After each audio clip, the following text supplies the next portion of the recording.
બેસો બેસો.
ઓમ ઓમ બરાબર છે. અવાજ વધુ છે, જાડો પાતળો. ઓમ ઓમ ધીમો છે તો કોન્ટેક્ટ લૂઝ છે, કારણ કે આમાં ફૂલ છે. કોન્ટેક્ટ ફિટ કરો. ઓમ ઓમ અવાજ કોન્ટેક્ટ લૂઝ છે.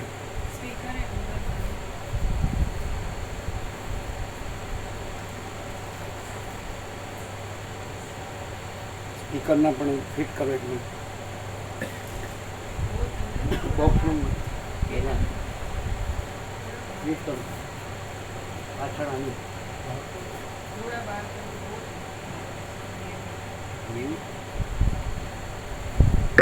ઓમ ઓમ નહીં, ઓછો ના, એ તો બરાબર જ હતા. હા થોડા, હા એને પણ થોડો અંદર કરો. બરાબર. હવે ફિટ કરો તમે આની પાછળ ફિટ કરો, પછી આને સાફ કરીને ભરો.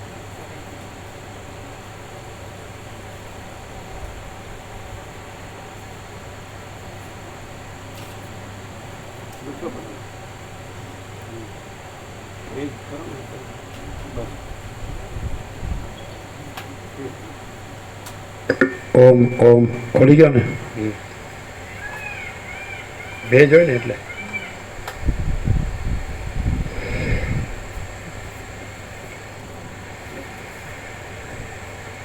પરમ ચિદાકાશ, પરમ જ્યોતિ, અખંડ જ્યોતિ, અનંત, પૂર્ણ, પરમ ચિદાકાશ, પરમ શાંતિ, स्वयं सिद्ध, स्वयं प्रकाश, स्वयं पूर्ण, स्वस्वरूप, यही सब कुछ है, इसके सिवा कुछ नहीं है. शून्यभास, अनंत कोटि, महाकल्पो है ही नहीं. वशिष्ठराम मुमुक्षु प्रकरण राउंड 38 राउंड.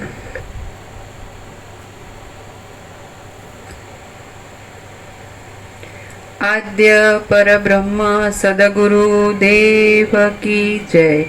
ओम श्री परमात्मने नमः.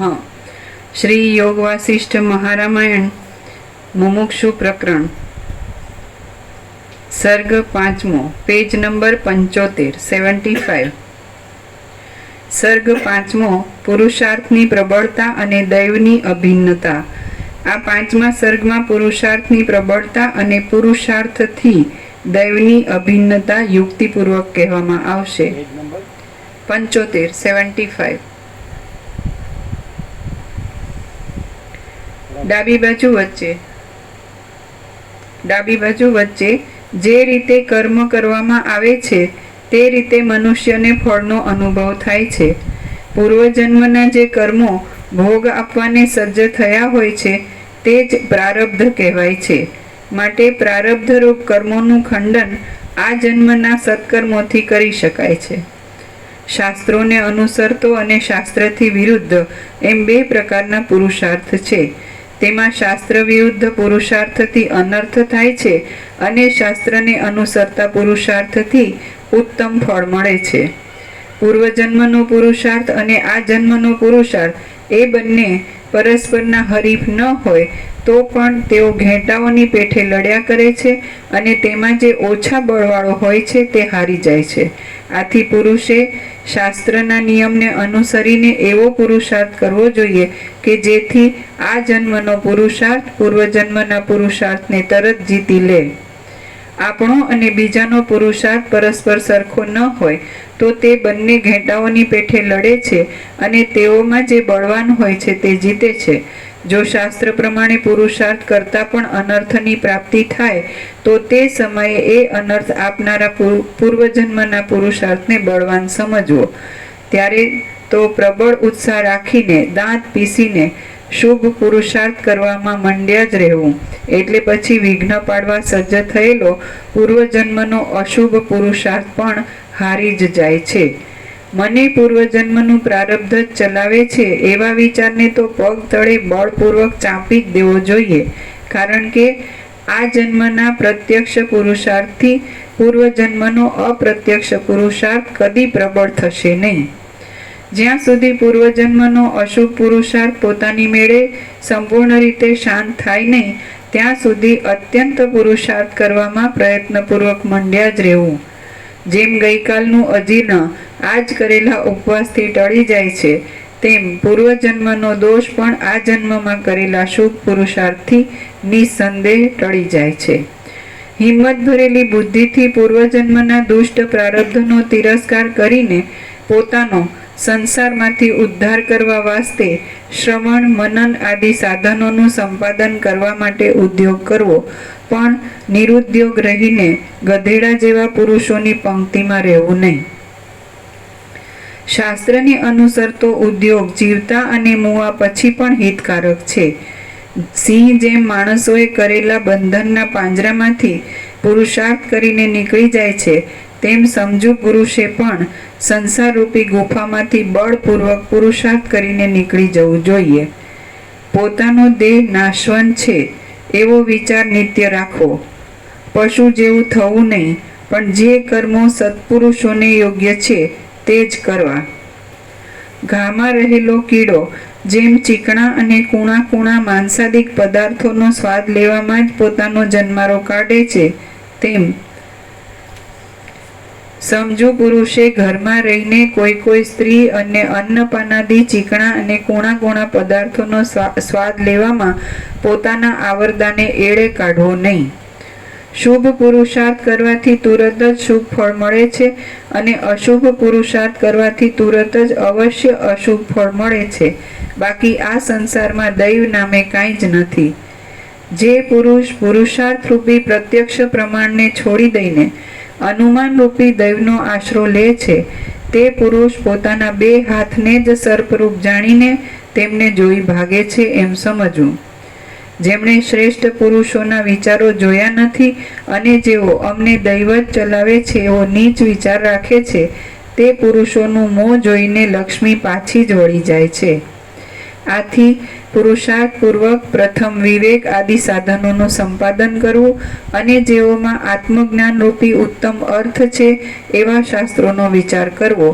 જે મૂળ લોકો શાસ્ત્ર પ્રમાણે શ્રવણ મનનાદિ દ્વારા પરમાર્થરૂપ આત્મતત્વનો ચિત્તમાં વિચાર કરતા નથી અને તે વિચારથી આત્મતત્વરૂપ પરમ પુરુષાર્થનું સંપાદન કરતા નથી, પણ વિષય સંબંધી સુખો ભોગવવાની જ ઈચ્છા રાખે છે તેમને ધિક્કાર છે. ભારે યત્ન કરતાં પણ જેમ પથરામાંથી તેલ નીકળે નહીં તેમ અનંત યત્ન કરતાં પણ વિષયોમાંથી સુખ મળે જ નહીં. માટે વિષયોને વાસ્તે નિષ્ફળ ઉદ્યોગ કરવો નહીં. સત્પુરુષો વિષયોને સારું ઉદ્યોગ કરવાની ઈચ્છા પણ રાખતા નથી. જેમ ઘડો અને વસ્ત્ર આદિ બનાવતા પહેલા મનમાં તેનું માપ ધારી લઈને યોગ્ય સાધનો ગોઠવી લેવામાં આવે છે તેમ પરમ પુરુષાર્થનું પણ માપ ધારી લઈને તેને સારું શ્રવણ આદિ યોગ્ય સાધનોને ગોઠવવા જોઈએ. આત્મતત્વ પામવા માટેનો પુરુષાર્થ સારા શાસ્ત્રો, સત્સંગ અને સદાચારથી સફળ થાય છે. એ નિયમ છે. એ વિના આત્મતત્વ પામવા માટેનો પુરુષાર્થ સારા શાસ્ત્રો, સત્સંગ અને સદાચારથી સફળ થાય છે. આત્મતત્વ પામવા માટેનો પુરુષાર્થ સારા શાસ્ત્રો, સત્સંગ અને સદાચારથી સફળ થાય છે. એ નિયમ છે. એ વિના તે સફળ થતા જ નથી. પુરુષાર્થનું એ જ સ્વરૂપ છે. માટે એ પ્રમાણે ચાલવામાં આવે તો માણસ કદી પણ પોતાના યત્નમાં નિષ્ફળ થતો નથી. દીનતા આ ત્રણ અહીંયા છે કે નહીં? પૂરેપૂરા 100% સત્તારાણી નિસંશય. આ સત્શાસ્ત્ર સદગ્રંથોમાં શિરોમણી શ્રી યોગાસિક મહારામાયણ અને સત્સંગ, આ વસિષ્ઠ પ્રકાશથી અખંડ પૂર્ણ તત્વબોધ અને સદાચાર એટલે વસિષ્ઠ પ્રકાશથી જ, વિવેકથી જ બધું આખી જીવન જે દિનચર્યા સમજે. 5 વાગે તમારો એલાર્મ વાગે, એલાર્મ વાગે પરમ ચિદાકાશ પરમ જ્યોતિ આગળ જ્યોતિ, પછી તમારો નિત્યકામ અને પછી તમારો અખંડ પૂર્ણ તત્વબોધ વસિષ્ઠ પ્રકાશથી, શબ્દ બુદ્ધિથી પ્રકાશથી. આ બધું પ્રકાશ છે, ચૈતન્ય છે, એટલે પરબ્રહ્મ પરમાત્મા છે. અને આ બધું સ્વપ્ન જેવું, જાંજવાના જળ જેવું છે. અસત્ય સાદુક છે, મિથ્યા નાશવંત છે અને સ્વપ્ન જેવું, જાંજવાના જળ જેવું છે. આ કાંઈ નથી એવો પ્રકાશ કે આખો આકાશ જેવો આખો અનંત ચૈતન્ય પ્રકાશ છે. અને આખો અનંત એક જ મા ચૈતન્ય પ્રકાશ છે. સ્વયં મા ચિદાકાશ આખો એકલો પ્રકાશ છે. મા ચિદાકાશ સ્વયં પ્રકાશ સંપૂર્ણ પ્રકાશ, મા ચિદાકાશ સ્વસંવિધ્ય સહજ નિર્વિકલ્પ અને મા ચિદાકાશ સબ કુછ है मैं कुछ नहीं है અને મા ચિદાકાશ પરમ કૈવલ્ય પરમ શાંતિ. એટલે આ બધું ત્રણેય અહીંયા કમ્પ્લીટ છે. સત્શાસ્ત્ર અને સદાચાર, સત્સંગ અને સદાચાર. સદાચાર એટલે બસ એકદમ જે અજ્ઞાનમાં જે બધું છે એ અહીં કાંઈ નથી. માયામાં જે બધું છે, મોહમાં બધું છે એ અહીંયા કાંઈ નથી. સમજાય છે કે નહીં? જે માણસ આજે ડોલરને ભોગવો પાછળ પડી ગયો છે અને હમન વાસના ભ્રાંતિની ગુલામીમાં સુખ ભ્રાંતિ માને એટલે ખતમ થઈ જાય છે. અને અહીંયા માણસ છે એ આત્મા પરમાત્મા છે. તો એવી રીતે અનંત પ્રકાશ, અનંત આનંદ અને અનંત શાંતિ એ રેજ છે, રેલા જ છે. એ નિત્ય સત્ય છે અને આ બધું અનિત્ય સત્ય છે. અને આમાં દુઃખ ને અશાંતિ છે. એમાં ભાવ મળતો નથી, ઈચ્છા પૂરી થતી નથી. અને આમાં કોઈ અભાવ નથી, કોઈ ઈચ્છા નથી, ખોટી ખોટીની જરૂર નથી. સીધી જ ડાયરેક્ટ પરમ શાંતિ છે. અને પેલું ગમે એટલે કરોડો અરબો હોય તોય શાંતિ નથી. કારણ કે પૈસાથી ભગવાન મળતા નથી. એ અંદર જેવી રીતે બહારનો વિષય છોડી, ભોગોને બધી વાસના છોડી, અહંકાર છોડી, દેહાભિમાન છોડી અંતર્મુખ થાય તો અંદર જે શુદ્ધ ચૈતન્ય છે, સ્વયં પ્રકાશ સ્વસંવિધ્ય, તો એ જ પરમાત્મા છે. ને એ પરમ પ્રકાશ, પરમ આનંદ, પરમ શાંતિ ને હજારો મળશે. તો એની અંદર આ જન્મ મરણનો ભ્રમ નથી, સુખ દુઃખનો ભ્રમ નથી. હું તો મારું તારું રાગ દ્વેષ, એમાં કોઈ ભેદાભેદ નહીં. આ બધું આ સંસાર ભ્રમ છે. બહિર્મુખ થાય તો બધું આ છે. અહંકારને આ બધું દેખાય છે અને અહંકાર કાઢી નાખે એટલે અંદર પરમાત્મા એ પોતે જ છે. એ અનંત વ્યાપક છે. આ કેવળ અનંત ચૈતન્ય પ્રકાશ પરમાત્મા છે. અનંત કોટી બ્રહ્માંડો ત્રસણ જૈસા ભાસ है, ભાસ હોવાની है नहीं, होगा नहीं, होता नहीं. है ને? ક્લિયર? એટલે ત્રણેય વસ્તુ અહીંયા છે પુરુષાર્થમાં: સત્શાસ્ત્ર અને સત્સંગ અને સદાચાર. અહીંયા બીજો કોઈ ખોટા આચાર નથી. માણસ છે એ જેને કહે છે ને સાદું જીવન, ઉચ્ચ વિચાર, સંતોષ અને શાંતિ. સમજાય? અને સિમ્પલ સાદો પ્રસાદ, શુદ્ધ સાત્વિક પૌષ્ટિક હવા ઉજાસ અને બધું શુદ્ધ અન્ન જળ. અને માણસ છે એને બધું મળે અહીંયા. વિશ્રામ પણ ફૂલ છે. તત્વબોધનો પ્રકાશ, વસિષ્ઠ પ્રકાશથી તત્વબોધની શાંતિ પણ ફૂલ છે. સમજાય છે કે નહીં? બધું જ પણ માણસ છે તો એને અંદરથી એવું હોવું જોઈએ કે મારે પરમ રામને જેમ થયું કે આ બધામાં મને કાંઈ સાર લાગતો નથી ને આમાં કાંઈ જોતું નથી, મને મારા પરમપદમાં પણ વિશ્રાંતિ જોઈએ. એટલે જે ખરેખર એનો ઈચ્છુક હોય તો પાછો ન વળે. વસિષ્ઠ કહે છે ને એમાં જ લાગ્યો રહે લગ્ની. તો પૂરેપૂરી જેવી રીતે મીરાની કૃષ્ણમાં પૂરેપૂરી લગ્ની છે, રામકૃષ્ણ પરમહંસની કાલીમાં પૂરેપૂરી લગ્ની છે, જે જ્ઞાનેશ્વરની વિઠ્ઠલમાં પૂરેપૂરી લગ્ની છે, તુલસીમાં રામમાં પૂરેપૂરી લગ્ની છે, રમણમાં અરુણાચલેશ્વરમાં શિવમાં ઈશ્વરમાં પૂરેપૂરી લગ્ની છે. આપણી પરમ ચિદાકાશ પરમ જ્યોતિ અખંડ જ્યોતિમાં પૂરેપૂરી લગ્ની છે. 38મો રાઉન્ડ અખંડ બધા તો આવે છે ને જાય છે કે ચાલો ભાઈ જોઈએ શું છે ને સાંભળી આવે, અને પછી કરતા હોય જ કરે, એમાં એ નીકળે જ નહીં, એટલે ફસાયેલો હતો ને એમાં મરી જાય. વાસના લઈને જાય ને વાસના લઈને આવે. એટલે જ્યારે જ્ઞાન થાય, ચિત્ત શુદ્ધ થાય આનાથી જ, અને જ્ઞાન થાય અને એનાથી જ્ઞાનથી મુક્તિ, મોક્ષ અને પરમપદ પૂર્ણ વિશ્રાંતિ, પછી અજર અમર એ પરબ્રહ્મ પરમાત્મા. અને પછી એમાં આ કોઈ બધું જન્મ વિકાર નાશ એવું કંઈ છે જ નહીં. સમજાય છે કે નહીં? આ ભ્રમ છે બધો સંસારનો. પણ જેને વિવેક થાય કે નહીં આ સાચું નથી, રામની જેમ કે આ કાંઈ સાચું નથી અને પરમાત્મા જ સાચા છે, અને એમાં જ મારે પૂર્ણ વિશ્રાંતિ જોઈએ, તો એના માટે તૈયાર છે. પરમાત્મા તો પ્રથમથી રહેલા જ, નવા આવતા નથી. અને આ બધું તો કંઈ થયું જ નથી. સ્વપ્ન જેવું, જાણવાનું જળ જેવું. પછી ખોટું સાચું માને અને સાચાને ન ગણે તો શાંતિ ક્યાંથી થાય? ખોટામાં કાંઈ છે જ નહીં, અને સાચું તો સાચું જ છે, એ નિત્ય સત્ય છે.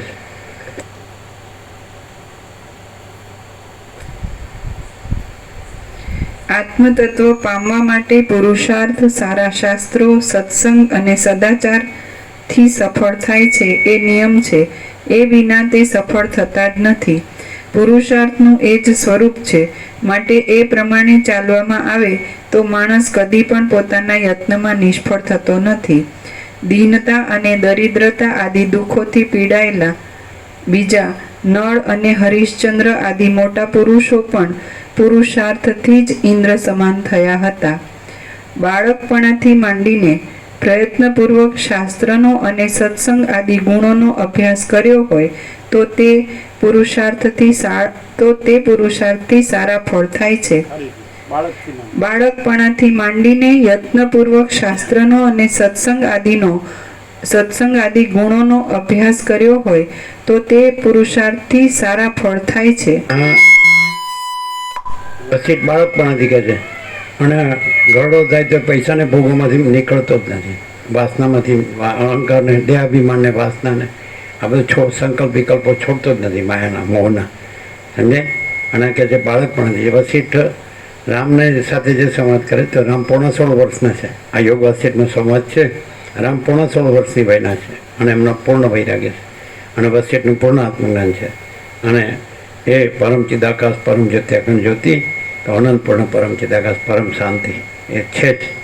ખાલી માત્ર આ ભ્રમ ટાળવાનું છે કે જે ખોટું છે એ પકડ્યું છે, અને એમાં એમ જ ફરી જાય છે, ભમે જાય છે અને મરી જાય, પાછો વાસના લઈને જાય, પાછો આવે.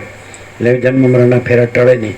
અને આ બાળકપણાથી, તો રામ બાળકપણાથી 16 વર્ષની રમણને આત્મ સાક્ષાત્કાર 16 વર્ષે થયો.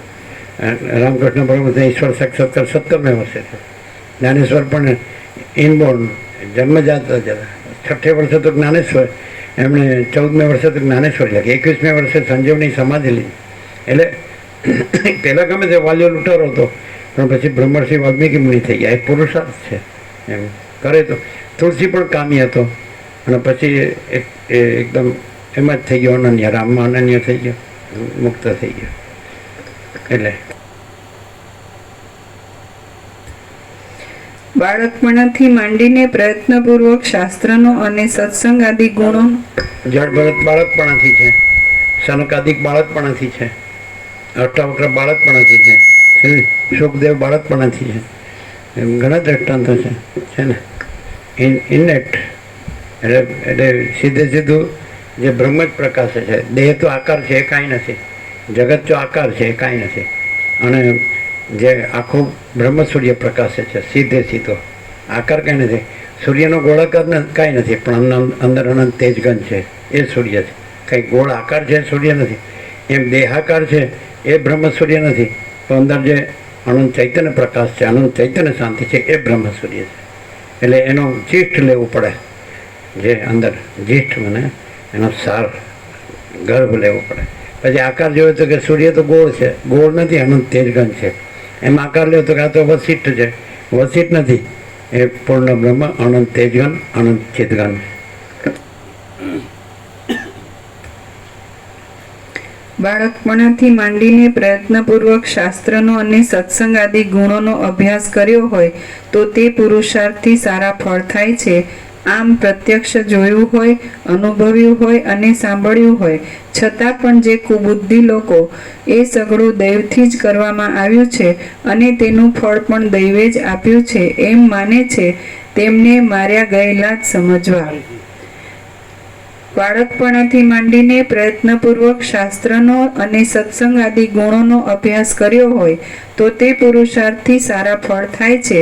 આમ પ્રત્યક્ષ જોયું હોય, અનુભવ્યું હોય અને સાંભળ્યું હોય છતાં પણ જે કુબુદ્ધિ લોકો એ સઘળું દૈવથી જ કરવામાં આવ્યું છે અને તેનું ફળ પણ દૈવે જ આપ્યું છે એમ માને છે તેમને માર્યા ગયેલા જ સમજવા. જગતમાં જો આળસ રૂપ નીચે ટાંચ છે. આળસ એ મનુષ્યના અંતઃકરણમાં તથા શરીરમાં રહેલો મોટો શત્રુ છે. જે મનુષ્યો આળસના ઉપાસક છે તે મનુષ્યો પોતાની ઉન્નતિ કરી શકતા નથી તેમજ જ્ઞાન દ્વારા મોક્ષ પણ મેળવી શકતા નથી. જગતમાં જો આળસરૂપ અનર્થ નહીં હોય તો કયો પુરુષ ઘણા ધનવાળો અને પંડિત ન થાય? સમુદ્રના છેડા સુધીની આ પૃથ્વીમાં આળસને લીધે જ ઘણા માણસો નિર્ધન અને પશુ જેવા રહેલા છે. નિરંતર કરવામાં આવતી રમતોને લીધે ચપળતા ભરેલી બાલ્યાવસ્થા ચાલી જાય અને પછી હાથ પગ આદિ અવયવમાં યોગ્ય શક્તિથી શોભી રહેલી યુવાની આવે ત્યારથી માંડીને માણસે સત્સંગ કરીને શાસ્ત્રોના પદોમાં તથા અર્થમાં વ્યુત્પન્ન થઈને શાથી હાનિ થાય છે અને શાથી લાભ થાય છે એવા વિચારો કરવા જોઈએ. વાલ્મીકી મુનિએ ભરદ્વાજને આટલે સુધી કથા કહી ત્યાં દિવસ પૂરો થયો. સૂર્ય આથમી ગયો અને મુનિઓની સભા વાલ્મીકીને પ્રણામ કરીને સાયંકાળના કાર્ય કરવા સારું ત્યાંથી ઉઠીને સ્નાન કરવા ગઈ. રાત્રિ વીત્યા પછી સૂર્યના કિરણો ફૂટ્યા તે સમયે તે સભા પાછી વાલ્મીકીની પાસે આવી. શ્રી યોગ વાસિષ્ઠ મહારામાયણમાં મુમુક્ષુ પ્રકરણનો પૌરુષ સ્થાપન નામનો સર્ગ 5મો સમાપ્ત. વાલ્મીકીનો પહેલો દિવસ સમાપ્ત. સર્ગ 6. દૈવની દુર્બળતા અને પુરુષાર્થની પ્રબળતા. આ 6થા સર્ગમાં દૈવની દુર્બળતા અને પુરુષાર્થની પ્રબળતા સિદ્ધ કરવામાં આવશે. વસિષ્ઠ બોલ્યા, દૈવ પૂર્વજન્મના પુરુષાર્થથી જુદું નથી. તેથી તેને દૂર ફેંકી દઈને સમજુ પુરુષે બળથી મહાત્માઓનો સમાગમ કરીને અને સારા શાસ્ત્રોનો અભ્યાસ કરીને જીવનો ઉદ્ધાર કરવો. જેમ જેમ અધિક પ્રયત્ન કરવામાં આવે છે તેમ તેમ ફળ તુરત થાય છે. માટે પુરુષાર્થ જ સાચો છે. જો દૈવને માનવું હોય તો પુરુષાર્થને જ દૈવરૂપ માનો. દુઃખના સમયમાં દુઃખને લીધે હાય કષ્ટ એમ જે કહેવામાં આવે છે તેમાં હાય કષ્ટ એ શબ્દો હાય દૈવના પર્યાયરૂપ છે. દૈવનું સ્વરૂપ પૂર્વજન્મમાં પોતે કરેલા કર્મોથી જુદું જ નથી. પ્રબળ પુરુષ જેમ બાળકોને જીતી શકે છે તેમ પ્રબળ પુરુષાર્થ એ દૈવને જીતી શકે છે. ગઈકાલે કરેલું પાપ કર્મ આજે કરેલા પ્રાયશ્ચિત આદિ શુભ કર્મોથી તુરત જ પોતાનું ફળ આપવાને અશક્ત થઈ જાય છે. તેમ પૂર્વજન્મનું કર્મ પણ આ જન્મમાં કરેલા શુભ કર્મથી તુરત જ પોતાનું ફળ આપવા અશક્ત થઈ જાય છે. વિષય સુખના અલ્પાંશને માટે લાલચ રાખનારા જે લોકો દૈવને અધીન રહીને દૈવને જીતવા સારું યત્ન કરતા નથી તેમને કંગાળ, પામર અને મૂઢ સમજવા. આપણે ઉદ્યોગથી કરેલું કામ કોઈના ઉદ્યોગથી નાશ પામે તો ત્યાં તે નાશ કરનારના ઉદ્યોગને જ બળવત્તર માનવો, પણ દૈવને મનમાં લાવવું નહીં. એક ડીંટમાં લાગેલા 2 ફળોમાં એક ફળ રસ વગરનું જોવામાં આવે તો ત્યાં તે રસને ખાઈ જનારા કીડા વગેરેના યત્નને જ પ્રબળ માનવો. જગતમાં સિદ્ધ થયેલા પદાર્થો પણ ક્ષય પામે છે ત્યાં ક્ષય કરનારના યત્નને જ વિશેષ બળવાન સમજવો. 2 પુરુષાર્થો ઘેટાઓની પેઠે પરસ્પરની સાથે લડ્યા કરે છે. તેઓમાં જે બળવાન હોય તે તુરત જ જીતે છે. કોઈ વખતે રાજાનો વારસ ન હોવાથી લોકો શણગારેલા હાથીને છૂટો મૂકે છે અને તે હાથી જેના પર કળશ ઢોળે છે તેને રાજા ઠરાવવામાં આવે છે. એવા પ્રસંગે કોઈ ભિખારી રાજા થાય તો પણ ત્યાં મંત્રીઓના, હાથીના અને નગરના લોકોના પ્રયત્નને જ વિશેષ બળવાન સમજવો. દાંત જેમ ચાવવાના પદાર્થોને પોતાના યત્નથી દબાવીને ચૂરો કરી નાખે છે તેમ શૂરવીર મનુષ્ય પણ દુર્બળ માણસનો પોતાના યત્નથી ચૂરો કરી નાખે છે. દુર્બળ માણસો યત્ન કરનાર બળવાન માણસોના અન્નરૂપ જ છે, માટે બલિષ્ઠ માણસો તેમને પોતાની ઈચ્છા પ્રમાણે ડેફાની પેઠે કામમાં લે છે.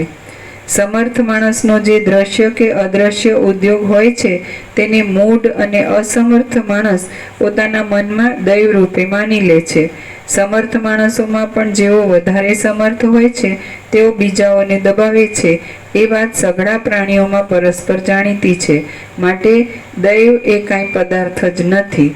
રાજકીય નિયમનો, મંત્રીઓનો, હાથીનો અને નગરના લોકોનો એકમતપણારૂપ જે દ્રઢ વિચાર થાય છે તેથી જ ભિખારીને રાજ્ય મળે છે અને પ્રજાની મર્યાદા રહે છે. અથવા એમ માનો કે શણગારેલો હાથી કોઈ સમયે ભિખારીને રાજા બનાવી દે છે તો તેમાં એ ભિખારીના પૂર્વજન્મનો પુરુષાર્થ પ્રબળ કારણરૂપ છે.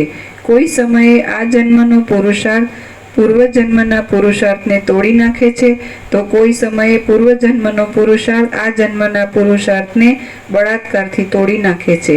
આમાં પણ પુરુષનો જે પુરુષાર્થ પ્રબળ હોય છે તે જ સર્વદા જીતે છે એમ સિદ્ધ થાય છે. પૂર્વજન્મના અને આ જન્મના બે પુરુષાર્થમાં આ જન્મનો પુરુષાર્થ પ્રત્યક્ષ હોવાથી તેને જેવો બળવાન કરવો હોય તેવો કરી શકાય છે.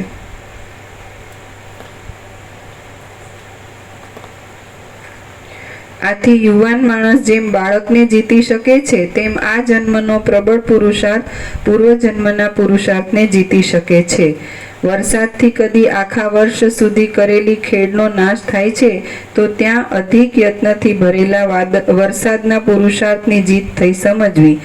અનુક્રમથી મેળવેલું ધન નાશ પામે તો તેનો ખેદ ન કરવો. ત્યારે તો એમ વિચારવું કે જ્યાં મારું બળ ચાલી શકતું નથી ત્યાં હું શા માટે વિલાપ કરું. જે વાતમાં મારું કંઈ ચાલી શકે એમ નથી તે વાતનો હું ખેદ કરું તો પણ હું મૃત્યુને મારી શકતો નથી, માટે મારે રોજે રોજ રોવું જોઈએ નહીં.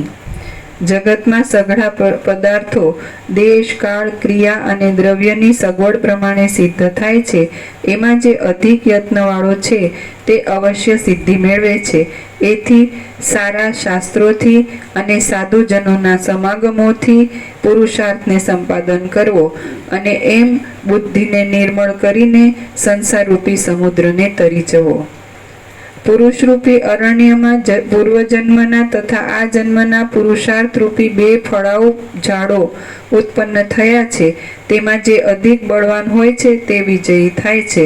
જે પ્રાણી પૂર્વજન્મના તુચ્છ કર્મને આ જન્મના શુભ કર્મોથી તોડી નાખતો નથી તે મૂર્ખ માણસ પોતાના સુખ દુઃખને ટાળવામાં સ્વતંત્ર હોતો નથી. તેને ઈશ્વરની ઈચ્છા ટાળવામાં સ્વતંત્ર હોતો નથી. તેને ઈશ્વરની ઈચ્છા પ્રમાણે સ્વર્ગ નરકમાં જવું પડે છે અને એથી એ સર્વદા પશુની પેઠે પરાધીન રહે છે એમાં સંશય નથી. પ્રબળ સિંહ જેમ પાંજરામાંથી નીકળી જાય છે તેમ જે માણસ યત્નના ડાપણરૂપ ઉત્તમ ચમત્કારવાળો હોય છે અને તેથી ઉત્તમ આચાર વિચાર રાખનારો હોય છે તે માણસ જગતરૂપી મોહમાંથી નીકળી જાય છે. જે માણસ પ્રત્યક્ષ વાતને છોડીને બીજો મને કોઈ પ્રેરે છે, પ્રબળ સિંહ જેમ પાંજરામાંથી નીકળી જાય છે તેમ જે માણસ યત્નના ડાપણરૂપ ઉત્તમ ચમત્કારવાળો હોય છે અને તેથી ઉત્તમ આચાર વિચાર રાખનારો હોય છે તે માણસ જગતરૂપી મોહમાંથી નીકળી જાય છે. જે માણસ પ્રત્યક્ષ વાતને છોડીને બીજો મને કોઈ પ્રેરે છે એવી અનર્થરૂપ કુકલ્પનામાં લાગી રહે છે તેને દૂરથી જ તજી દેવો જોઈએ. જે માણસ પ્રત્યક્ષ વાતને છોડીને બીજો મને કોઈ પ્રેરે છે એવી અનર્થરૂપ કુકલ્પનામાં લાગી રહે છે તેને દૂરથી જ તજી દેવો જોઈએ. કૌંસમાં અર્થાત એવા અધમ માણસનું મોં પણ જોવું જોઈએ નહીં. કૌંસ પૂરો. સંસારમાં જે હજારો વ્યવહારો જાય છે અને આવે છે તેઓમાં હર્ષ શોકનો ત્યાગ કરીને શાસ્ત્ર પ્રમાણે વર્તવું જોઈએ. સંસારમાં જે હજારો વ્યવહારો જાય છે અને આવે છે તેઓમાં હર્ષ શોકનો ત્યાગ કરીને શાસ્ત્ર પ્રમાણે વર્તવું જોઈએ. જેમ પોતાની અવિચ્છિન્ન મર્યાદાને નહીં છોડતા સમુદ્ર સઘળા રત્નો પોતાની મેળે જ મળ્યા છે, એમ શાસ્ત્રને અનુસરી પોતાની અવિચ્છિન્ન મર્યાદાને નહીં છોડનારા પુરુષને સઘળી ઈષ્ટ વસ્તુઓ પોતાની મેળે પ્રાપ્ત થાય છે. શાસ્ત્રોક્ત રીતિને અનુસરીને પોતાનો સ્વાર્થ સિદ્ધ થાય એવા કામો કરવામાં તત્પર રહેવું એ પુરુષાર્થ છે. તે અવશ્ય સિદ્ધિ આપે છે એમ વિદ્વાનોએ કહ્યું છે. ગુરુ સેવા આદિ શરીર ક્રિયાથી અને મહાત્માઓના સમાગમથી તેમજ ઉત્તમ શાસ્ત્રોના શ્રવણથી બુદ્ધિ અત્યંત સ્વચ્છ થાય છે. એ સ્વચ્છ બુદ્ધિથી પોતાની મેળે આત્માનો ઉદ્ધાર કરવો એ જ સ્વાર્થ સાધકતા કહેવાય છે. અજ્ઞાને કરેલી વિષમતા દૂર થઈને જે અનંત આનંદ થાય છે તે જ પરમાર્થ છે એવો વિદ્વાનોનો નિશ્ચય છે. અજ્ઞાને કરેલી વિષમતા દૂર થઈને જે અનંત આનંદ થાય છે તે જ પરમાર્થ છે એવો વિદ્વાનોનો નિશ્ચય છે. એ પરમાર્થ જેઓથી પ્રાપ્ત થાય એવા શાસ્ત્રોનું અને સાધુઓનું નિરંતર સેવન કરવું જોઈએ. દેવલોકમાંથી અહીં આવીને રહેલા પુરુષનું દેવલોકમાં ભોગવતા અવશેષ રહેલું અને બંને લોકમાં હિત કરનારું જે કર્મ હોય છે તે દૈવ છે એમ જો કહેવામાં આવતું હોય તો તે યોગ્ય છે, નિસંદેહ છે અને એમાં અમારે કશો વાંધો નથી. પણ જેઓ મૂળ લોકોએ માનેલા દૈવનો સ્વીકાર કરી બેસે છે તેમને તો અમે દુઃખી થયેલા જ સમજીએ છીએ. સર્વદા પોતાના પુરુષાર્થથી જ બંને લોકોમાં કલ્યાણ થાય છે. જેમ ગઈકાલના દુરાચરણથી થયેલો દોષ આજના સદાચરણથી ટળી જાય છે, તેમ પૂર્વજન્મનો દોષ આ જન્મના સદાચરણથી ટળી જાય છે. આથી જે માણસ પ્રયત્નપૂર્વક પુરુષાર્થમાં મંડ્યો રહે છે તેને પુરુષાર્થનું ફળ હાથમાંના આમળાની પેઠે જોવામાં આવે છે. બાકી જે મૂઢ માણસ છે તે જ પ્રત્યક્ષ ફળ આપનારા પુરુષાર્થને છોડીને દૈવની ભૂલમાં ફસાઈ જાય છે. તેથી હે શુભ વિચારવાળા રામચંદ્ર, દૈવ તો માત્ર પોતાની કલ્પનાના બળથી કલ્પી લેવામાં આવ્યું છે, મિથ્યા છે અને સઘળા પુરુષાર્થોથી તેમજ ફળોથી રહિત છે. તેની કંઈ પણ અપેક્ષા નહીં રાખતા પોતાના પુરુષાર્થનો જ આશ્રય કરો. શાસ્ત્રોના શ્રવણથી, સદાચારથી અને તે દેશના નિયમિત ધર્મો પાળવાથી ચિત્ત શુદ્ધિરૂપી અવિનાશી અને દ્રઢ ફળ થવાનું પંડિતોએ માન્યું છે.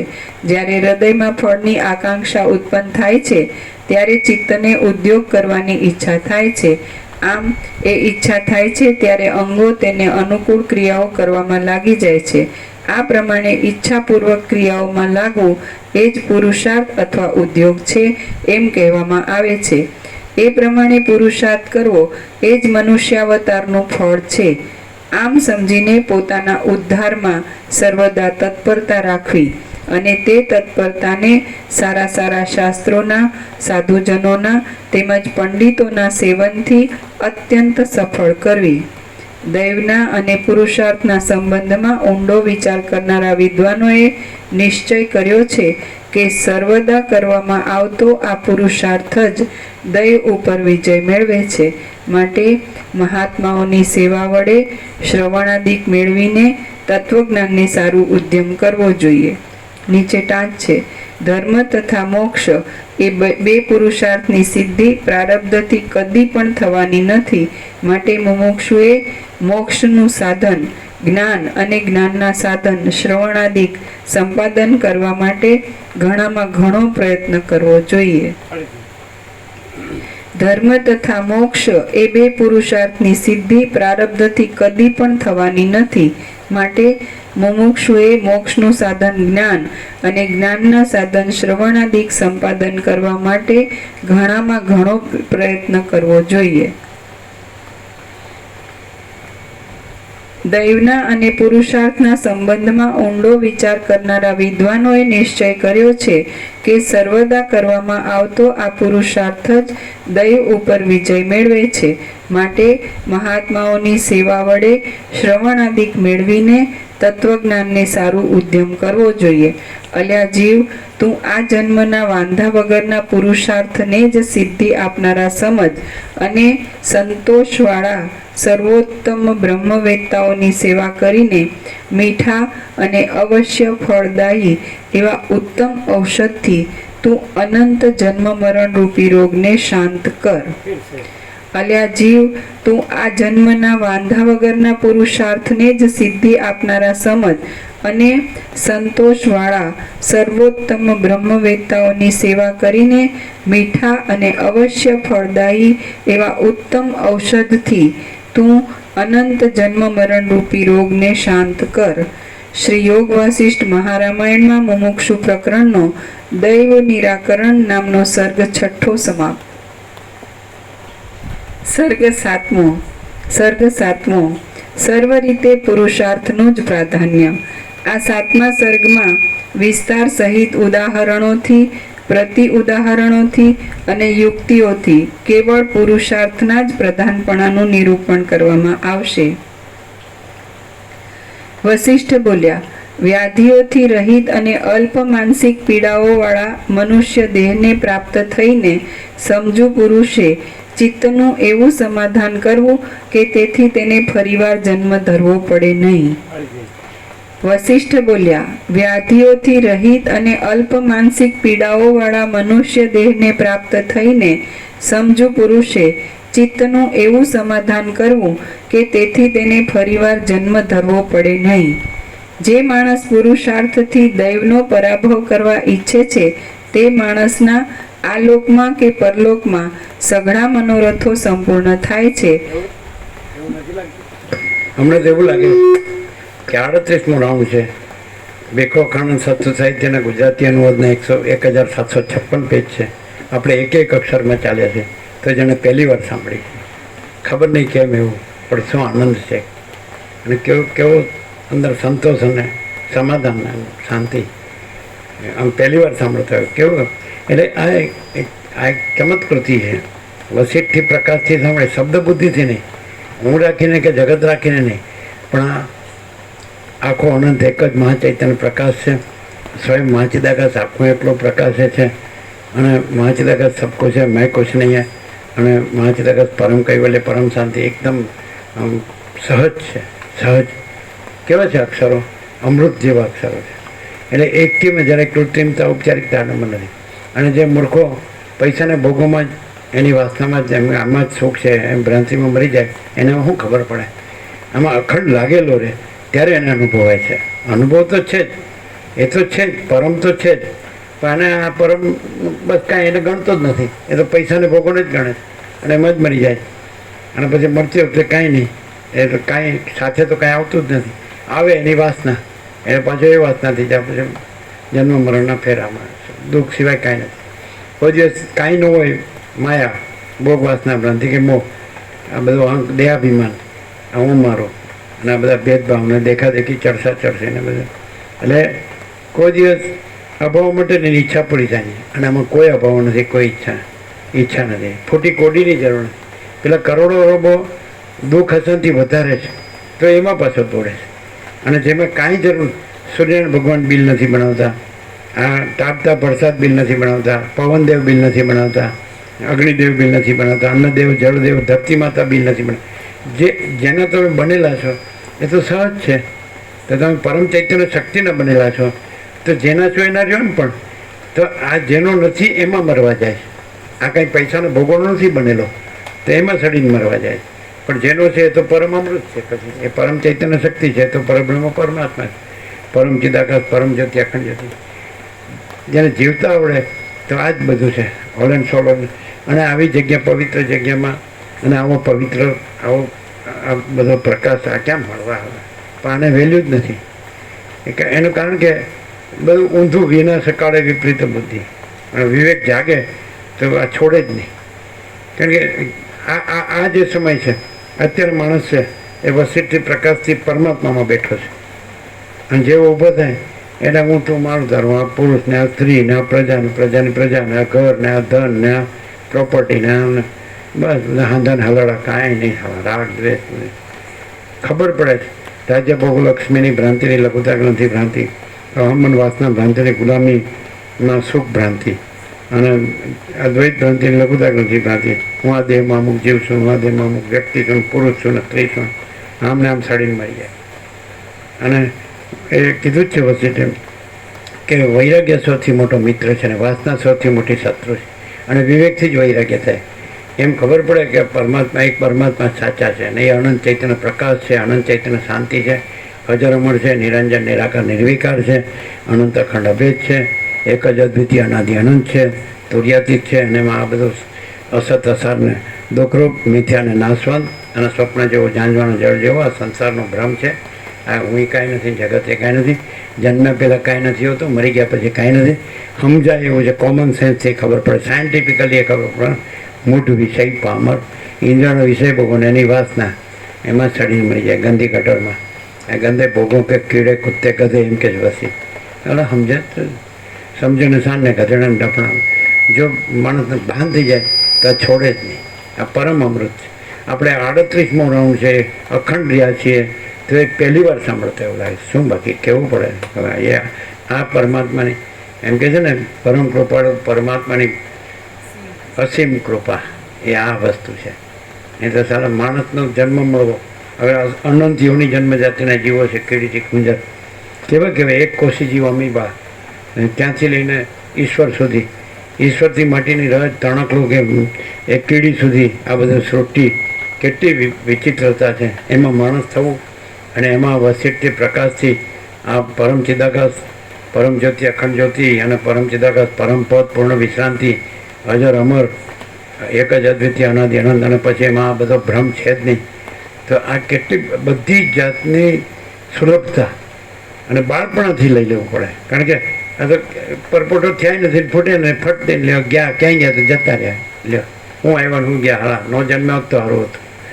જન્મીને ઊંધું મારીને પછી જાય એટલે પાછો ઊંધું મારવા આવે. એટલે પછી કે છે આવડો જન્મવા માટે જ મરે છે અને મરવા માટે જ જન્મે છે. અરે મિનિંગલેસ, જન્મ મરણ છે જ નહીં, ભ્રમ છે આ તો. ખરેખર અજર અમર એ પરમ ચૈતન્ય પ્રકાશ તત્વ જ છે, પરમ તત્વ, અખંડ અવિનાશી, પૂર્ણ બ્રહ્માનંદ, સંપૂર્ણ અખંડ અવિનાશી, પરબ્રહ્મ અખંડ સચ્ચિદાનંદ, અખંડ જ્યોતિ સ્વરૂપ પરમાત્મા, અમાપ સચ્ચિદાનંદ ઘન પરમાકાશ. કોઈ જગ્યા ખાલી નથી. ચૈતન્ય મહાસાગરમાં જળ વિના બીજું કાંઈ નથી, એમ મહા ચિદાકાશમાં ચૈતન્ય પ્રકાશ વિના બીજું કાંઈ નથી. આ બધું ચૈતન્ય છે. પણ આ પણ જ્ઞાન લેતો ને ચિત્ત શુદ્ધ થાય, આપણે સત્શાસ્ત્ર, સત્પુરુષ, સત્સમાગમ, સદાચાર, ચિત્ત શુદ્ધ થાય, જ્ઞાન થાય, મુક્તિ થાય ને પછી તો છે જ પરમ કૈવલ્ય, પરમ પ્રકાશ, પરમ આનંદ, પરમ શાંતિ. જો હૈસ હોય પછી એમાં કાંઈ છે જ નહીં, કાંઈ થતું જ નથી. એ તો નિરંજન નિરાકાર નિર્વિકાર અનંત અખંડ અભેદ છે, પૂર્ણ છે. પણ હા સમજે ને એને શું કરું તમે? એવું સમજો ને સાંજને ગધેડાને દફણાવું છે.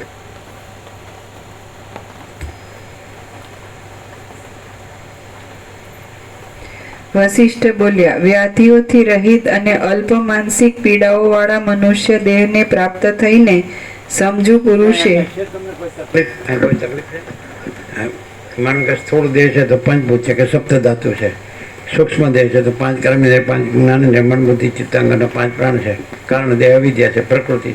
તો કંઈ છે તકલીફ? કેટલી શાંતિ છે. અને શાંતિથી આવી પવિત્ર જગ્યામાં આવું પવિત્ર સાંભળવાનું અને કોના ભાગ્યમાં હોય? અને એની કૃપા સિવાય ક્યાંથી મળે? મને લેનાર જોઈએ ને. ઊંધા માણસને શું આવે, ગમે એટલું આપો તો અર્થ નહીં. અને સીધો માણસ હોય તો તરત લઈ લે ને મુક્ત થઈ જાય અને પરમાત્મા રૂપ થઈ જાય. પછી તો એ તો જો હે સો હે, એમાં તો બીજું કંઈ છે જ નહીં, બીજું કંઈ થતું જ નથી. કેવળ અખંડ જ્યોતિ સ્વરૂપ પરમાત્મા જ છે. અને આ અજ્ઞાન અંધકારને એનો સંસાર, આ ભ્રમ છે જ નહીં. જેમ સૂર્યમાં રાત્રિનો અંધકાર નથી, એમ પરમાત્મા સૂર્ય પોતાનું જે કેવળ સ્વરૂપ છે એમાં એ અજ્ઞાન અંધકારને, એનો અજ્ઞાનનો સંસારને, આ બધા જન્મ મરણ શબ્દ, હું તો મારું તારું, રાગ દ્વેષને આ કંઈ છે જ નહીં. જાગે એને માટે છે એમ. વશિષ્ઠ બોલ્યા, વ્યાધિઓથી રહિત અને અલ્પ માનસિક પીડાઓવાળા મનુષ્ય દેહને પ્રાપ્ત થઈને સમજુ પુરુષે ચિત્તનું એવું સમાધાન કરવું કે તેથી તેને ફરીવાર જન્મ ધરવો પડે નહીં. જે માણસ પુરુષાર્થથી દૈવનો પરાભવ કરવા ઈચ્છે છે તે માણસના આલોકમાં કે પરલોકમાં સઘળા મનોરથો સંપૂર્ણ થાય છે. પણ જેઓ પુરુષાર્થને છોડી દઈ દૈવને જ અધીન થઈ રહે છે તેઓ પોતે જ પોતાના શત્રુઓ છે અને તેઓ ધર્મનો, અર્થનો તથા કામનો નાશ કરે છે. પુરુષાર્થનું સ્ફુરણ થવું, પુરુષાર્થના સાધનોની ઈચ્છા થવી અને તેથી ઇન્દ્રિયોની પ્રવૃત્તિ થવી એટલા પુરુષાર્થના રૂપ છે. તે વડે જ ફળની પ્રાપ્તિ થાય છે. જેવું પુરુષાર્થના વિષયોનું સ્ફુરણ થાય છે તેવી મનની ગતિ થાય છે. જેવી મનની ગતિ થાય છે જે ઉપરથી પેલા પુરુષાર્થ માટેની અંદર ઈચ્છા સ્ફુરે છે. આ સ્ટાર્ટ છે, બિગિનિંગ, ઇનિશિએશન. પુરુષાર્થનું સ્ફુરણ થવું, પુરુષાર્થના સાધનોની ઈચ્છા થવી અને તેથી ઇન્દ્રિયોની પ્રવૃત્તિ થવી એટલા પુરુષાર્થના રૂપ છે. એટલે આપણી પાસે ઇન્દ્રિયો છે તો આ જ જોવાનું ને આ જ સાંભળવાનું, બીજું કાંઈ કરવાનું જ નહીં. એમાં કંઈ કરવાનું નથી. પેલી દોડાદોડી કરીને મરી જવાનું, ઊંધું દોડીને ઊંધું મરવાનું. અને આ સહજ રહે શાંતિમાં અને સહજ આ પ્રકાશમાં રહે એટલે સહજ પરમાત્મા છે અને સહજ પરમ શાંતિ છે.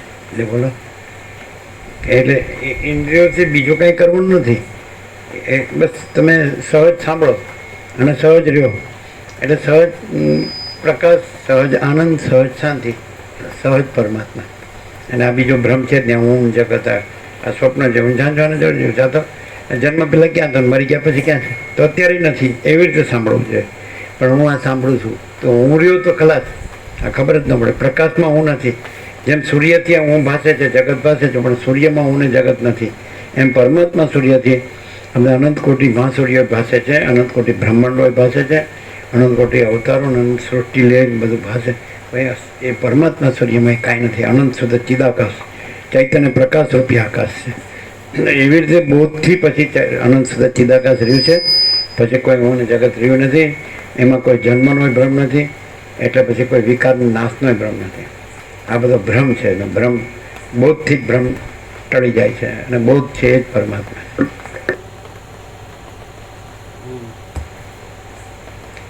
પુરુષાર્થનું સ્ફુરણ થવું, પુરુષાર્થના સાધનોની ઈચ્છા થવી અને તેથી ઇન્દ્રિયોની પ્રવૃત્તિ થવી એટલા પુરુષાર્થના રૂપ છે. તે વડે જ ફળની પ્રાપ્તિ થાય છે. જેવું પુરુષાર્થના વિષયોનું સ્ફુરણ થાય છે તેવી મનની ગતિ થાય છે. જેવી મનની ગતિ થાય છે તેવી ઇન્દ્રિયોની પ્રવૃત્તિ થાય છે અને જેવી ઇન્દ્રિયોની પ્રવૃત્તિ થાય છે તેવી ફળ ભોગની પ્રાપ્તિ થાય છે. સર્વ સ્થળોમાં સઘળા કાર્યો સંપૂર્ણ રીતે પુરુષાર્થથી સિદ્ધ થાય છે એ વાત સઘળા મનુષ્યોના અનુભવમાં છે અને દૈવ તો કોઈ ઠેકાણે જોવામાં આવતું નથી. આથી જગતમાં પુરુષાર્થ જ સાચો છે. બૃહસ્પતિ પુરુષાર્થથી જ દેવતાઓના ગુરુ થાય છે અને શુક્રાચાર્ય પણ પુરુષાર્થથી જ દૈત્યોના ગુરુ થયા છે. હે રામચંદ્ર, દીનતા અને દરિદ્રતા આદિ દુઃખોથી પીડાયેલા મોટા મોટા પુરુષો પણ પોતાના પુરુષાર્થથી જ દેવેન્દ્ર સમાન થયા છે. અનેક જાતના આશ્ચર્યનો આશ્રય કરનારા કેટલાક મહાપુરુષો વૈભવોનો ઉપભોગ કરી પોતાના પુરુષાર્થની ભૂલથી જ નરકમાં ગયા છે. સંપત્તિ તથા વિપત્તિ આદિ અનેક પ્રકારની હજારો દશાઓમાં પ્રાણીઓ પોતાના પુરુષાર્થથી જ તરી ગયા છે. શાસ્ત્રથી, ગુરુથી અને પોતાથી એમ 3 પ્રકારની સિદ્ધિઓ થાય છે. તે સઘળી પુરુષાર્થની જ સિદ્ધિઓ છે, પણ તેમાંની એકે કદી દૈવની નથી. અશુભ માર્ગોમાં લાગેલા ચિત્તને પ્રયત્નપૂર્વક શુભ માર્ગોમાં ઉતારવું એટલું જ સઘળા શાસ્ત્રોના અર્થનું તાત્પર્ય છે. અશુભ માર્ગોમાં લાગેલા ચિત્તને પ્રયત્નપૂર્વક શુભ માર્ગોમાં ઉતારવું એટલું જ સઘળા શાસ્ત્રોના અર્થનું તાત્પર્ય છે. ગુરુઓ પણ શિષ્યોને ઉપદેશ કરે છે કે હે પુત્રો, જે સર્વોત્કૃષ્ટ છે જે વાસ્તવિક સત્ય છે અને જે નિત્ય છે તેને પામવા માટે જ પ્રયત્નપૂર્વક આચરણ કરો. ગુરુઓ પણ શિષ્યોને ઉપદેશ કરે છે કે હે પુત્રો, જે સર્વોત્કૃષ્ટ છે, જે વાસ્તવિક સત્ય છે અને જે નિત્ય છે તેને જ પામવા માટે જ પ્રયત્નપૂર્વક આચરણ કરો. ગુરુઓ પણ શિષ્યોને ઉપદેશ કરે છે કે હે પુત્રો, જે સર્વોત્કૃષ્ટ છે, જે વાસ્તવિક સત્ય છે અને જે નિત્ય છે તેને પામવા માટે જ પ્રયત્નપૂર્વક આચરણ કરો. પરમાત્મા એને પામવા માટે જ પ્રયત્ન કરો. પૈસાને ભોગોમાં સડીને મરી ન જાઓ.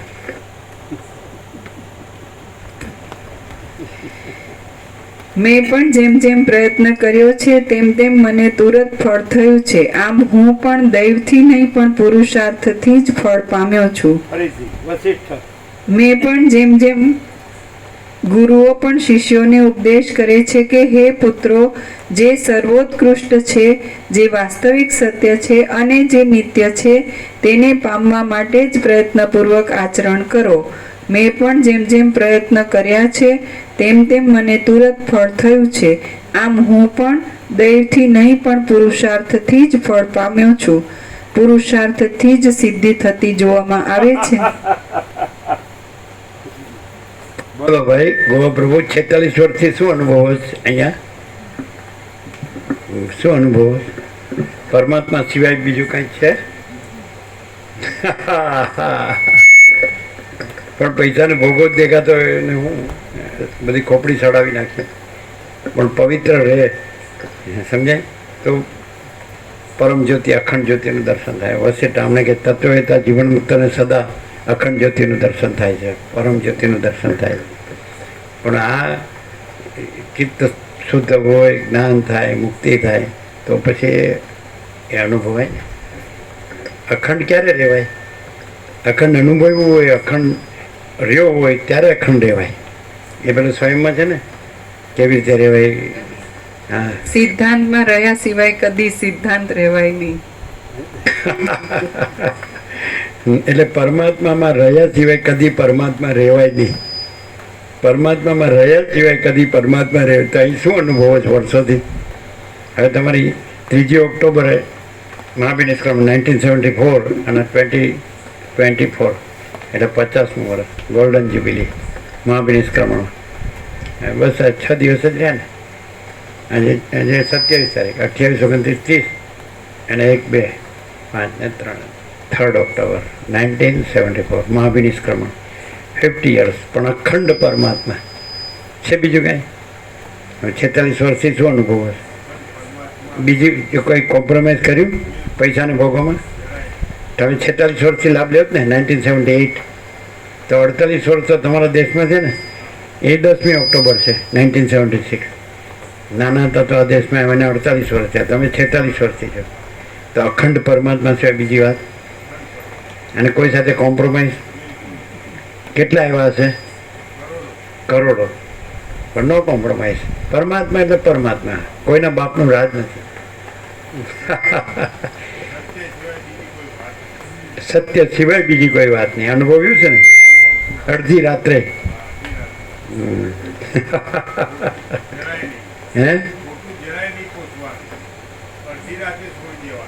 હે અડધી રાત્રે છોડી દેવાનું. ખોટું જરાય નહીં પહોંચવાનું. બધા પૈસાને ભોગવવાની વાસના ભ્રાંતિની ગુલામીમાં સુખ ભ્રાંતિ માને ને, એટલે આ પરમાત્માને અનુભવી શકતા નથી. અને અહીંયા બીજો કોઈ કચરો નથી, એટલે પરમાત્મા. એટલે રમણ કહે છે જ્યાં અહંકાર નહીં હોતા હે વहाँ પરમાત્મા સ્વયં પ્રકાશતા હે. હું દેહ નથી એટલે પછી પરમાત્મા તો છે જ. આ હું દેહ છું એટલે પછી ખલાસ. આ બધી બલા આવી પછી મરવાની સડીને. પણ ક્યાંય બાંધછોડ. અડધી રાત્રે 0-0. તમે 27 વર્ષથી જાઓ, તો 46 વર્ષથી તમે શું અનુભવ લે? 27 વર્ષનું કહો ને. તમારા પહેલાં તમારા બાપુજી આવે કેશવપ્રભુ, પછી તમને લાવ્યા, બરાબર? કેશવપ્રભુ તો સરળ ભગવાનના માણસ હતા, સંપૂર્ણ બાળક જેવા હતા, પણ અભ્યાસી સંસ્કાર હતા. એને બધી ખબર પડતી હતી સત્યની. તો એ 46 વર્ષના તમે 27 વર્ષથી શું અનુભવો છો? આ જે પ્રકાશ છે ને એવો અનંત અને સંપૂર્ણ છે કે એની અંદર બીજી કોઈ ભ્રાંતિ હોવાની શક્યતા જ નથી. એટલે અને સૌથી મોટું આ હું એ અત્યારે ક્યાંય પણ જુઓ તો એ હું જ મોટો કરવામાં આવે ને એને જ ભગવાન ને બ્રહ્મ ને પરમાત્મા ને પરબ્રહ્મ ને એવું ઠરાવવા માટે ઊંધા એમાં જ મળતા હોય. એને બદલે જે સ્વયં છે આખો અનંત ચૈતન્ય પ્રકાશ પોતે અને અનંત ચૈતન્ય શાંતિ પોતે એ અનંત સંપૂર્ણ પ્રકાશે અને એમાં ક્યાંય કોઈ ભેળસેળ નહીં, કોઈની સાથે બાંધછોડ નહીં અને બીજું કંઈ સંભવતું જ નથી. ઈશ્વરથી માંડીને તણખલું કે માટીનું ઢેફું કે એક નાની ધરતીની રજ એમાંનું કંઈ દ્રશ્ય ભાસ જ નથી. એટલે અનંત સ્વયં પ્રકાશ પોતે પ્રકાશે છે. પણ વસીરામને કહે છે કે એવો જે રહ્યો હોય તો એ પોતે સામાન્ય માણસ જેવું લાગે ને પોતે હોતો નથી, જગતે હોતું નથી અને અનંત પ્રકાશ, અનંત આનંદ, અનંત શાંતિ જ હોય છે. તો એ તો જેની ભ્રાંત દ્રષ્ટિ હોય એને તો એમ જ લાગે કે બધા જેવા છે ને બોલે છે એટલું જ હું બોલી શકું એમ કે ને. સૂર્યની ઉપર કોઈ પણ જાતનો આરોપ કરે તો એ એની દ્રષ્ટિની ભ્રાંતિ છે ને સૂર્ય નારાયણ ભગવાનમાં એવો ભ્રાંતિ કરનારો કે આરોપ કરનારો કોઈ અસ્તિત્વ ધરાવતો જ નથી. કેવું લાગે છે 38મો રાઉન્ડ, એક એક અક્ષરમાં 1756 પેજ, એક વાર નહીં 38મી વાર, પણ જાણે પહેલી વાર સાંભળતા હોય એટલું કેવું. આજ તો જો આ ચમત્કૃતિ આ જ પ્રકાશ છે. પ્રકાશ કદી સૂર્ય છે એ કદી વાસી થતો નથી, એમ આ પ્રકાશ કદી વાસી થતો નથી. નિત્ય નૂતન પ્રકાશ, નિત્ય નૂતન આનંદ, નિત્ય નૂતન શાંતિ.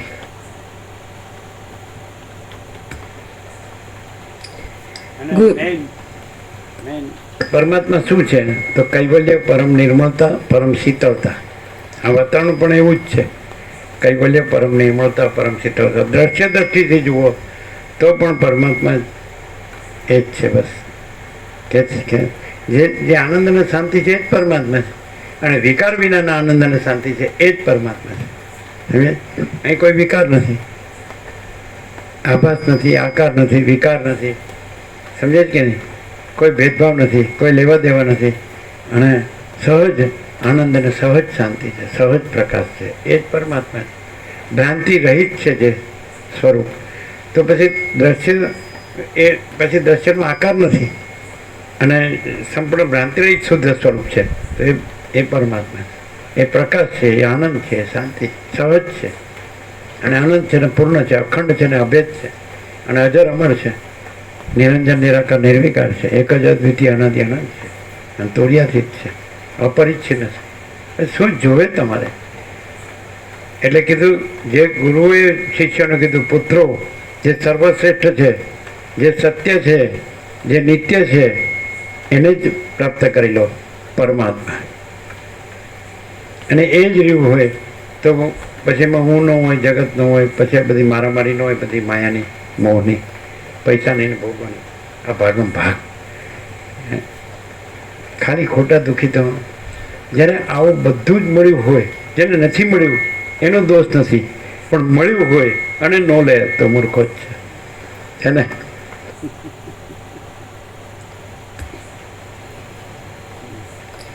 ગુરુઓ પણ શિષ્યોને ઉપદેશ કરે છે કે હે પુત્રો, જે સર્વોત્કૃષ્ટ છે, જે વાસ્તવિક સત્ય છે અને જે નિત્ય છે તેને પામવા માટે જ પ્રયત્નપૂર્વક આચરણ કરો.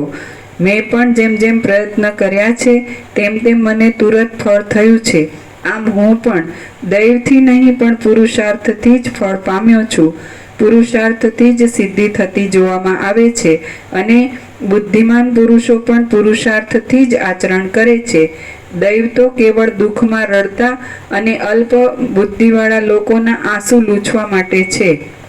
જગતમાં પરદેશ જવા આદિ પુરુષાર્થનો આરંભ પ્રત્યક્ષ આદિ પ્રમાણોથી સર્વદા સફળ થતો જોવામાં આવે છે.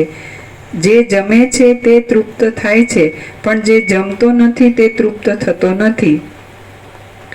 જે પગ ચલાવે છે તે ચાલે છે, પણ જે પગ ચલાવતો નથી તે ચાલતો નથી. જે જીભ ચલાવે છે તે બોલે છે, પણ જે જીભ ચલાવતો નથી તે બોલતો નથી. આથી માણસોનો પુરુષાર્થ જ સફળ છે. શ્રેષ્ઠ બુદ્ધિવાળા પુરુષો પુરુષાર્થ વડે જ અનાયાસે ભયંકર સંકટોમાંથી તરી જાય છે, પણ દૈવનો વ્યર્થ વિચાર કરવાથી તેઓ તરી શકતા નથી.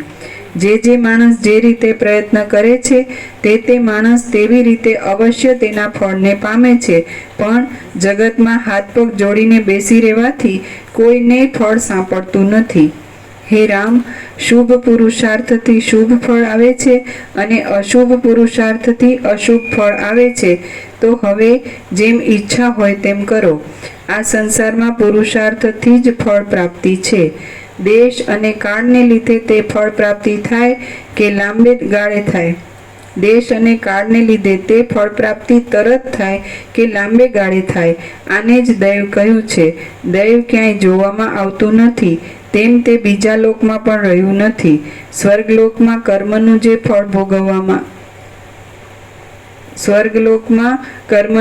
ફળ ભોગવવામાં આવે છે તેને દૈવ કહે છે. જગતમાં માણસ જન્મે છે, મોટો થાય છે અને પાછા જીર્ણ થઈ જાય છે. જગતમાં માણસ જન્મે છે, મોટો થાય છે અને પાછો જીર્ણ થઈ જાય છે. તેમાં જેમ બાલ્ય, યૌવન અને જરા જોવામાં આવે છે, તેમ ક્યાંય દૈવ જોવામાં આવતું નથી. પોતાના અર્થની સિદ્ધિ કરાવે એવા કામોમાં જ પ્રયત્નપૂર્વક મંડ્યા રહેવું એ જ પુરુષાર્થ કહેવાય છે. એવા પુરુષાર્થથી સઘળું મળે છે. એક દેશમાંથી બીજા દેશમાં જવું, હાથથી પદાર્થોનું ધારણ કરવું અને અંગોથી બીજા વ્યાપાર કરવા, તે બધું પુરુષાર્થથી થાય છે, પણ દૈવથી કશું થતું નથી. પણ અનર્થની પ્રાપ્તિ કરાવનારા કામમાં જ પ્રયત્નપૂર્વક લાગ્યા રહેવું એ તો એક જાતની ઘેલછા છે. અનર્થની પ્રાપ્તિ કરાવનારા કામમાં જ પ્રયત્નપૂર્વક લાગ્યા રહેવું એ તો એક જાતની ઘેલછા છે. અનર્થની પ્રાપ્તિ કરાવનારા કામમાં જ પ્રયત્નપૂર્વક લાગ્યા રહેવું એ તો એક જાતની ઘેલછા છે. ગાંડપણ.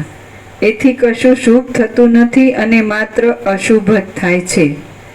મહાત્માઓના સમાગમથી અને ઉત્તમ શાસ્ત્રોના શ્રવણથી તીવ્ર થયેલી બુદ્ધિ વડે પોતાની જ મેળે નિશ્ચય કરી શકાય છે કે શરીરના ચલનરૂપ સાધનથી જ સ્વાર્થ સિદ્ધ થાય છે. અજ્ઞાનથી થયેલી વિષમતા મટી જાય અને તેની સમતા થવારૂપ જે અપાર આનંદ થાય તે જ પોતાનો પરમાર્થ છે, એમ વિદ્વાનોનો નિશ્ચય છે. અજ્ઞાનથી થયેલી વિષમતા મટી જાય અને તેની સમતા થવારૂપ જે અપાર આનંદ થાય તે જ પોતાનો પુરુષાર્થ છે, એમ વિદ્વાનોનો નિશ્ચય છે. જેમના દ્વારા એવો આનંદ પ્રાપ્ત થાય તે શાસ્ત્રોનું અને સાધુઓનું યત્નપૂર્વક સેવન કરવું જોઈએ. જેમના દ્વારા એવો આનંદ પ્રાપ્ત થાય તે શાસ્ત્રોનું અને સાધુઓનું પ્રયત્નપૂર્વક સેવન કરવું જોઈએ. નીચે ટાંચ છે. મુખ્યત્વે સર્વ મનુષ્યો અર્થ અને કામમાં પુરુષ પ્રયત્ન કરે છે, તો ધર્મ અને મોક્ષમાં તેમણે શા માટે પુરુષ પ્રયત્ન ન કરવો જોઈએ? સન્મતિથી સત્સમાગમનો તથા ઉત્તમ શાસ્ત્રાભ્યાસનો લાભ થાય છે અને એ સત્સમાગમ તથા શાસ્ત્રાભ્યાસથી તત્વબોધ થાય છે. આમ વર્ષા ઋતુમાં જેમ તળાવ અને કમળની પરસ્પર વૃદ્ધિ થાય છે, તેમ એ એકમેકના અભ્યાસથી ગુણ વૃદ્ધિ થાય છે. બાલ્યાવસ્થાથી જ જો પ્રયત્નપૂર્વક શાસ્ત્રોના તથા સાધુઓના સમાગમનો પરિપૂર્ણ અભ્યાસ કર્યો હોય તો તેના ગુણોથી હિતકારી સ્વાર્થ સિદ્ધ થાય છે. બ્રહ્માંડમાં વિષ્ણુએ દૈત્યોને જીત્યા, લોકોની મર્યાદાઓનું સ્થાપન કર્યું તથા જગતની રચના કરી, એ સઘળું પુરુષાર્થથી જ થયું છે, દૈવથી એ કશું થયું જ નથી. હે રઘુનાથ, આ જગતમાં પુરુષાર્થ જ મુખ્ય કારણ છે. તો હે સદભાગી, તમે એવો પુરુષાર્થ કરો કે તમને ઝાડની કે સર્પાદિકની દશા નિસંશય આવે જ નહીં. શ્રી યોગ વાસિષ્ઠ મહારામાયણમાં મુમુક્ષુ પ્રકરણનો પૌરુષ પ્રાધાન્ય સમર્થન નામનો સર્ગ 7મો સમાપ્ત. સર્ગ 8મો દૈવના મિથ્યાપણા વિશે. આ 8મા સર્ગમાં દૈવના મિથ્યાપણા વિશે ઘણા ઉદાહરણો અને ઘણી યુક્તિઓ વિસ્તારથી કહેવામાં આવશે. વશિષ્ઠ બોલ્યા, દૈવને આકાર નથી, કર્મ નથી, ગતિ નથી અને પરાક્રમ પણ નથી, તો આ દૈવ કહેવાય છે તે શો પદાર્થ છે? એ દૈવ તો એક જાતની રૂઢ થયેલી ભ્રાંતિ જેવું છે. જ્યારે પોતાના કર્મોના ફળ પ્રાપ્ત થાય છે ત્યારે આ કર્મ આ રીતે કર્યું હતું અને તેથી આ પ્રમાણે ફળ મળ્યું, એવા પ્રકારની વાતો થાય છે. આવી વાતો જ દૈવને નામે પ્રસિદ્ધિ પામે છે. જેમ દોરીમાં સર્પને માની લેવામાં આવે છે, તેમ મૂર્ખમતીવાળા લોકોએ ભ્રાંતિથી આવી વાતોમાં દૈવ છે એવો નિશ્ચય પકડી લીધો છે. જેમ ગઈકાલે કરેલું દુરાચરણ આજના સદાચરણથી ટળી જાય છે, તેમ પૂર્વજન્મનું કર્મ આ જન્મના કર્મથી ટળી જાય છે. માટે યત્નથી શુભ કાર્યો કરવા. જે દુર્બુદ્ધિવાળો પુરુષ મૂઢ લોકોના અનુમાનથી સિદ્ધ થતા દૈવને માનતો હોય તેણે દૈવયોગથી નહીં જ બળવું એમ સમજીને ભડભડતી આગમાં પડવું જોઈએ. જો દૈવ જ કરતા હોય તો માણસને ક્રિયા કરવાનું શું પ્રયોજન છે? કારણ કે દૈવ જ સ્નાન, દાન, આસન અને મલોત્સર્ગ આદિ ક્રિયાઓ કરશે. જો દૈવ જ કરતા હોય તો પછી પુરુષ તો મૂંગો ઠરશે. તે તો જેમ દૈવ ચલાવશે તેમ ચાલશે. પછી તેને શાસ્ત્રનો ઉપદેશ કરવાનું શું પ્રયોજન છે? ત્યારે જગતમાં કોઈને કોઈ વાતનો ઉપદેશ શા માટે કરવામાં આવે છે? જગતમાં એક શબ વિના ક્યાંય ક્રિયા રહિતપણું જોવામાં આવતું નથી અને ક્રિયાથી ફળની પ્રાપ્તિ થતી પણ જોવામાં આવે છે. આથી દૈવ વ્યર્થ જ છે. દૈવ આકાર વગરનું છે અને તે આકારવાળા પુરુષની સાથે રહીને કોઈ ક્રિયા કરે એ પણ અસંભવિત છે. માટે દૈવ વ્યર્થ જ છે. લેખણ અથવા અસ્ત્રો વગેરે સાધનો મળતા બેમાંથી એક હાથ તે કાર્યનો કરતા થશે, પરંતુ એ હાથ વગેરે જલાઈ જ ગયા હોય ત્યારે દૈવે તે કામ કદી કર્યું હોતું નથી. માટે દૈવ વ્યર્થ જ છે. જેમ મનનો અને બુદ્ધિનો અનુભવ થાય છે, તેમ રબારીઓથી માંડીને વિદ્વાનો સુધી કોઈને પણ દૈવનો અનુભવ થયેલો ક્યાંય જાણવામાં આવ્યો નથી. માટે દૈવ સર્વદા મિથ્યા જ છે. બુદ્ધિ અને દૈવ જુદા જુદા હોય તો બુદ્ધિનો વશિષ્ઠ મૂર્ખ માટે રબારીનું દ્રષ્ટાંત કેમ આપે?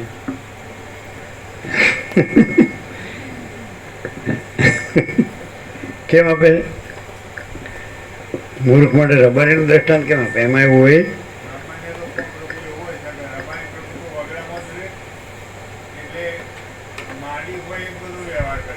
હે?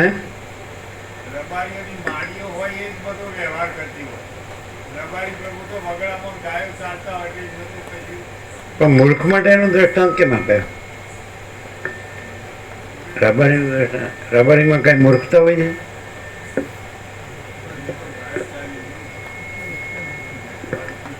એને બિચારા હું બગાડ્યું?